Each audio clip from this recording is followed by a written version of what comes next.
گردبوونەوەی جوتیارانی قەزای مەخمورە داوا دەکەن کێشەی وەرگرتنی گەنمیان چارەسەر بکرێ، چونکە لە ئێستا سایلۆی مەخمور 130,000 تۆن گەنمی تایە و بەرپرسانی سایلۆکەش بە جوتیارانیان وتووە لە توانایاندایە تەنها 70,000 تۆن گەنم لە جوتیاران وەرگرن. ئەمە شوا دەکا هەزاران تۆن گەنمی جوتیارانی مەخمور بمێنێتەوە و بە ناچاری بە هەرزانتر بیفرۆشنەوە. يقلي من يا خوي تجاركانا حول ساعة حول مسريوان حمي بواسطة جوتیارانی قەزای مەخمور دەڵێن ئەو گەنمەی ئێستا لە سایلۆکەیە هی ئەوان نییە ماوەتەوە، بەڵکو گەنمی بازرگانانە و بە هەرزانتر دەیکردن و جوتیارانی مەخموریش بێبەش دەکەن لە وەرگرتنی گەنمی ساڵانە. ناکرێت و سایلۆک لە سنووری خۆت بی بەڵام توجار بێتن ساڵانە ڕێژەی زۆر گەنم بینیتن لێرە تەسمیلکە بەڵام جوتیار لێرە بێبەش بی.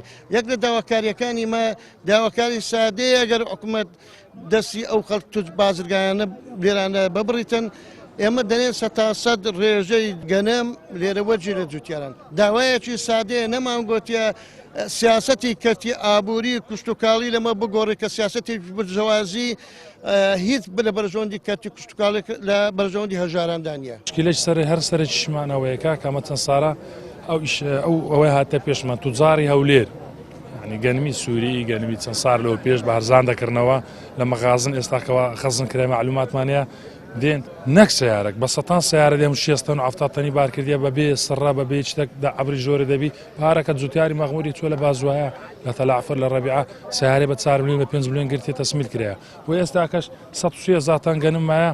وەختی دورنیە ئێستا وەختی دورنیە قەراج تقریبا 393,000 دۆنەم ئەو هەموو ئەوەدانە هەموو ئەوەدان ئێستا و عالم دورنە دەکە گەنمەکە لە عەردێ تەفریق نییە ینی کو دەبی ئەوها وەزیر تجارەکە کا مدیر تجارەکە کا مدیر فەرعینینەوەکە ریاستی وەزەراکانی دەبی فقط لە بۆ خەڵکی مەخموری و قەراجی و ینی دەوروبەری مەخموری. ئەندامێکی ئەنجومەنی نوێنەرانی عراقیش دەڵێ چارەسەری سەرەتایی ئەوەیە ئەو 70,000 تۆنەی کە لە ئایندەدا سایلۆ وەری دەگرێ تایبەت بکرێ بە دانیشتوانی مەخمور.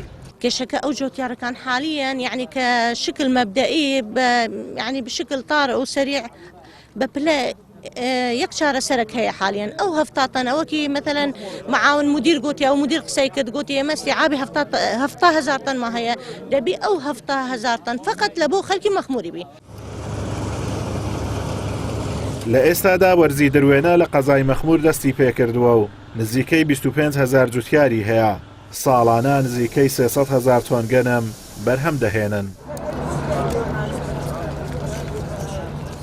سایلۆی مەخمور لە توانایدا هەیە ساڵانە 250,000 تەن گەنم لە جوتیاران وەربگرێت.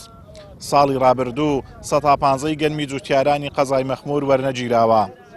ئەم ساڵیش بەهۆی بوونی 130,000 تەن گەنم لەم سایلۆیە مەترسی ئەوە هەیە 140 گەنمی جوتیارانی قەزای مەخمور وەرنەگیرێت کە ئەمەش زیانی زۆر بەر جوتیاران دەگەێنێت. ئازاد و مەراوەی کەناڵی ئاسمانی پەیام قەزای مەخمور.